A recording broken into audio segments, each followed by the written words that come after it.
رسول کریم صلی اللہ علیہ وسلم کو اللہ نے نبوت جو عطا فرمائی وہ 40 سال کی عمر میں عطا فرمائی۔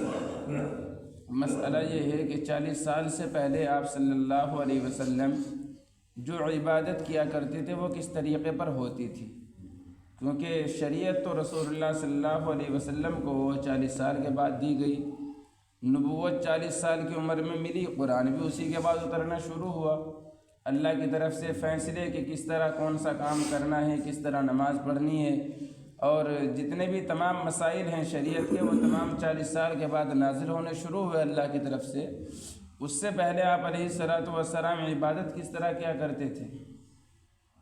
حضرت ابراہیم علیہ الصلاۃ والسلام کے طریقے پر آپ عبادت کیا کرتے تھے، اللہ کا ذکر کرتے،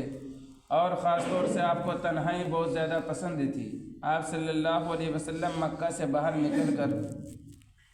چند دنوں کا کھانا اپنے ساتھ لے لیا کرتے، اور حرا نامی ایک پہاڑ میں جا کر آپ وہاں غار میں سکون کے ساتھ بیٹھے رہتے، وہیں کھانے وغیرہ کھاتے۔ جب کھانا ختم ہو جاتا 2 یا 3 دن کے بعد پھر آپ واپس آتے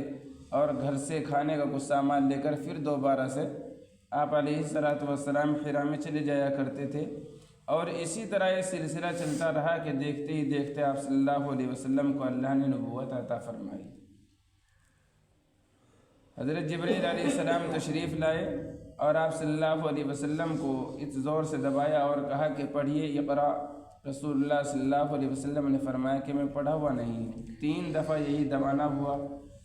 پھر اللہ کے رسول صلی اللہ علیہ وسلم کو سکھایا گیا اقرا بسم ربک الذی خلق خلق الانسان من علق۔ یہ پہلی وحی تھی جو اللہ کے رسول صلی اللہ علیہ وسلم کی زبان مبارک پر اللہ کی طرف سے بھیجی گئی، اور پھر وحی کا سلسلہ شروع ہو گیا، اور آپ علیہ الصلاۃ والسلام کو اللہ کی جانب سے نبوت مل گئی۔ نمبر 2، اللہ کی قدرت، انسان کی ہڈیاں۔ اللہ تعالیٰ نے انسانی جسم کو ہڈی کے ڈھانچے پر کھڑا کیا ہے۔ یہ ہڈیاں انسانی جسم سے کئی گنا زیادہ وزن اٹھانے کی صلاحیت رکھتی ہیں۔ جب انسان قدم اٹھاتا ہے تو اس کی ہڈی پر جسم سے کئی گنا زیادہ وزن پڑتا ہے، اور کولہے کی ہڈی 3000 کلو وزن اٹھانے کی صلاحیت رکھتی ہے۔ وہ اسٹیل سے زیادہ مضبوط اور اس سے 10 گنا زیادہ لچکدار اور ہلکی ہوتی ہے۔ اگر یہ ہڈیاں بھی اسٹیل کی طرح وزنی ہوتی تو ان کا وزن ہمارے لیے ناقابل برداشت ہو جاتا۔ بے شک ان ہلکی پھلکی ہڈیوں میں اسٹیل سے زیادہ قوت اور طاقت پیدا فرمانا اللہ کی زبردست قدرت ہے۔ اللہ نے 300 سے کچھ زائد ہڈیوں کا ڈھانچے انسان کے جسم میں تیار کیا ہے۔ یہ اتنی تعداد میں ہڈیاں اللہ نے بنائی، اگر اللہ ان کو وزنی بناتا، بھاری بھرکم بناتا، ہم 300 چیزوں کو جمع تو کر کے دیکھیں کہیں ایک جگہ کتنی زیادہ مقدار میں ہم جمع کر دیں گے، تو انسان کا خود اپنا آپ پر خود ہی سنبھلنا مشکل ہو جاتا۔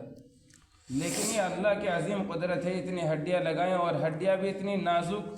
کہ اگر کوئی ذرا سی چیز تھوڑا زور سے پڑ جائے یا وزن کی چیز لگ جائے تو ٹوٹ جاتی ہے، لیکن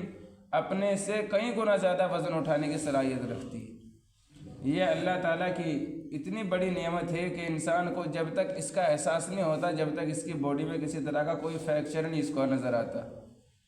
جب تک انسان تندرست ہے، چل رہا ہے، پھر رہا ہے، جب تک نہ اللہ کی نعمتوں کا کوئی سوال ہے اور نہ اس پر کسی طرح کا کوئی شکر گزاری۔ اللہ تعالیٰ فرماتے ہیں لئن شکرتم لازیدنکم، اگر تم میری نعمتوں کا شکریہ ادا کرو گے تو میں تمہاری نعمتوں میں اور زیادہ اضافہ کر دوں گا۔